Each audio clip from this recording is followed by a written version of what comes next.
नमस्कार दोस्तों, आज की इस वीडियो में आपका बहुत बहुत स्वागत है। दोस्तों, आज की इस वीडियो में हम बात करने वाले हैं कार्य के मात्रक के बारे में। ठीक है, कार्य का मात्रक। बच्चों, पिछले वीडियो में हमने कार्य के बारे में डिटेल से जाना था, तो आज की इस वीडियो में हम बात करने वाले हैं कार्य का मात्रक क्या होता है, किस प्रकार से होता है। तो बच्चों ध्यान देना, कार्य का मात्रक क्या होगा, इस चीज को आपको अच्छी तरह से समझना है। यदि हम यहाँ पर कहें, यदि क्योंकि पहले तो ये देखो कार्य का सूत्र क्या होता है बच्चों, हम जानते हैं कार्य का जो सूत्र होता है W बराबर F इंटू एस होता है, यानी कि बल और विस्थापन का गुणा W बराबर F इंटू एस, ये कार्य का सूत्र होगा। तो यहाँ पर जो मात्रक होगा, तो हम कहें बच्चों यहाँ पर यदि बल को न्यूटन में, यदि बल को किसमें बच्चों, न्यूटन में, न्यूटन का मतलब N, कैपिटल N, यदि बल को न्यूटन में तथा विस्थापन को, यानी जो S है बच्चों, विस्थापन जो है, विस्थापन को मीटर में, किसमें बच्चों, मीटर, यानी कि स्मॉल m, यानी कि बल को बच्चों न्यूटन में और विस्थापन जो है इसको मीटर में व्यक्त किया जाए। मीटर में क्या किया जाए बच्चों, व्यक्त किया जाए, तो हम यहाँ पर बात कर सकते हैं। तो कार्य का जो मात्रक होगा बच्चों, कार्य का मात्रक, ठीक है, कार्य का जो मात्रक होगा ये होगा बच्चों जूल। क्या होगा, कार्य का मात्रक जूल होगा। बात समझ रहे हो, यानी हमने कहा कि यदि बल को न्यूटन में तथा विस्थापन को मीटर में अगर व्यक्त कर लिया जाए, तो जो कार्य का मात्रक होगा वो जूल होगा। ठीक है, नॉर्मली हम कार्य का जो मात्रक लिखेंगे बच्चों, वो जूल ही लिखते हैं। ठीक है, समझते हैं कैसे, क्योंकि W बराबर हम देखते हैं बच्चों F इंटू एस होता है, तो W बराबर, अब जो फोर्स है उसको हम न्यूटन में लिख रहे हैं, ठीक है, इनटू जो विस्थापन इसको मीटर में, तो हम यहाँ पर कह सकते हैं W बराबर क्या होगा बच्चों, जूल होगा, यानी कि W बराबर क्या होगा, जूल, यानी जो कार्य का मात्रक होगा बच्चों ये क्या होगा, जूल होगा। जूल को हम जैसे लिखते हैं, किसे लिखेंगे बच्चों, जैसे लिखेंगे। ठीक है, तो यानी कि हमने देखा बच्चों कार्य का मात्रक है, कार्य का जो मात्रक है बच्चों, कार्य का मात्रक, और कार्य का मात्रक क्या आ गया हमारे पास, कार्य का मात्रक आ गया हमारे पास जूल। तो ये आपको याद रखना है कि कार्य का मात्रक क्या होता है बच्चों, जूल होता है। लेकिन यहाँ पर एक कंडीशन अप्लाई होती है बच्चों कि यदि, अब देखो, अभी हमने कहा जो कार्य का मात्रक है बच्चों जूल है, यानी हम जूल को क्या लिख सकते हैं, बराबर न्यूटन इंटू मीटर, यानी न्यूटन इंटू मीटर हम लिख सकते हैं। कार्य को हम क्या लिख सकते हैं, जो कार्य का मात्रक होगा जूल, इसको हम क्या लिख सकते हैं बच्चों, न्यूटन इंटू मीटर लिख सकते हैं। इतना आपको समझ में आया।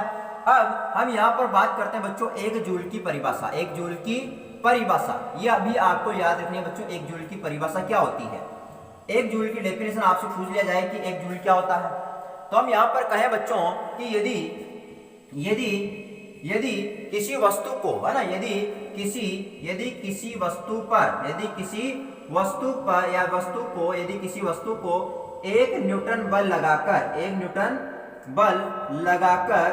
यदि किसी वस्तु को एक न्यूटन बल लगाकर 1 मीटर विस्थापित किया जाए, 1 मीटर क्या किया जाए बच्चों, विस्थापित किया जाए, यानी किसका जाए, विस्थापित किया जाए, तो किया गया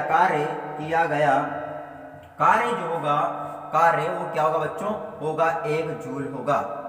बात समझ रहे हो, यानी कि हमने कहा बच्चों कि यदि किसी वस्तु पर 1 न्यूटन का बल लगाया जाए और 1 न्यूटन बल लगाने पर वह वस्तु 1 मीटर विस्थापित हो जाए, तो हम जो यहाँ पर कार्य करेंगे वो क्या होगा, 1 जूल होगा।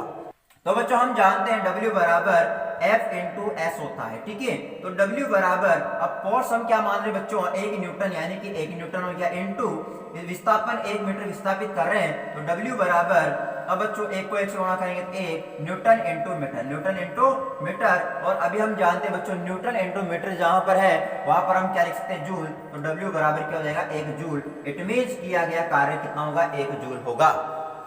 आई होप आपको समझ में आया होगा। यदि किसी वस्तु को 1 न्यूटन बल लगा करके 1 मीटर अगर विस्थापित किया जाए, तो जो कार्य किया जाता है बच्चों वो क्या होगा, 1 जूल होगा। क्लियर हो गया ये बात। तो आई होप बच्चों आपको ये समझ में आई होगी कि कार्य का जो मात्रक होगा वो जूल होगा। और अगर मान लो 1 जूल की परिभाषा देखें, तो यदि किसी वस्तु को 1 न्यूटन बल लगाकर 1 मीटर विस्थापित किया जाता है, तो जो कार्य किया जाएगा वो क्या होगा, 1 जूल होगा। अब यहाँ पर एक बात आपको समझनी है बच्चों, जो कि इंपॉर्टेंट है और आपको समझना बहुत ही जरूरी है कि बात क्या समझनी है। देखो ध्यान देना, अभी हमने कहा कार्य का मात्रक क्या है, जूल। कब, जब बल को किसमें, बल को न्यूटन में और जो विस्थापन है इसको किसमें दर्शाया जाए, विस्थापन को मीटर में अगर अपन लिखते हैं तो जो कार्य का मात्रक होगा वो क्या होगा, जूल होगा। क्या होगा बच्चों, जूल होगा। लेकिन यहां पर आप कंडीशन देखो, ध्यान समझना बच्चों कि यदि बल को डाइन में, बच्चों ध्यान रखना, बल को डाइन में, किसमें, बल को डाइन में तथा विस्थापन को, ध्यान देना बच्चों, यदि बल को डाइन में तथा विस्थापन को सेंटीमीटर में व्यक्त किया जाए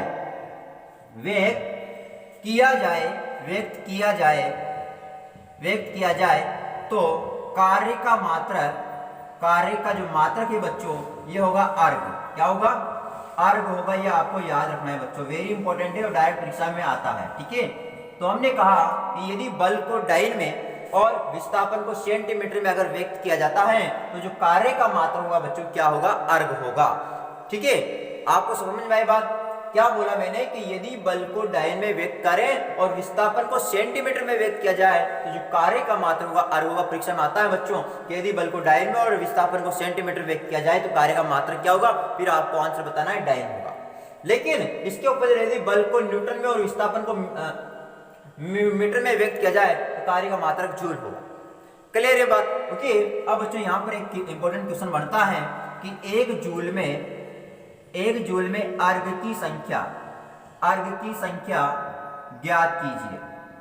क्वेश्चन क्या है बच्चों, एक जूल में अर्ग की संख्या ज्ञात कीजिए। अगर ये कोई क्वेश्चन बनता है बच्चों आपके पास तो इसको आपको हल करना है, इंपॉर्टेंट क्वेश्चन है। तो बच्चों चूंकि हम जानते हैं पहली बात तो कि W बराबर क्या होता है, W बराबर F इंटू एस होता है। ठीक है, और हम यहाँ पर ये भी जानते हैं कि W की जगह हम जूल लिख सकते हैं या 1 जूल लिख सकते हैं, बराबर 1 न्यूटन इंटू क्या हो जाएगा, 1 मीटर हो जाएगा।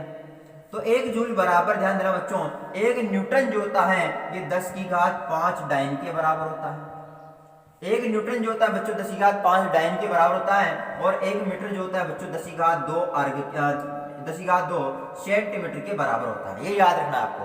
यानी 1 न्यूटन में 10 की घात 5 डाइन होता है, जबकि 1 मीटर में 10 की घात 2 सेंटीमीटर होता है। तो बच्चों 1 जूल जो होगा ये 10 की घात 5 और 10 की घात 2 कितना हो गया, 10 की घात 7 डाइन इंटू सेंटीमीटर हो जाएगा बच्चों।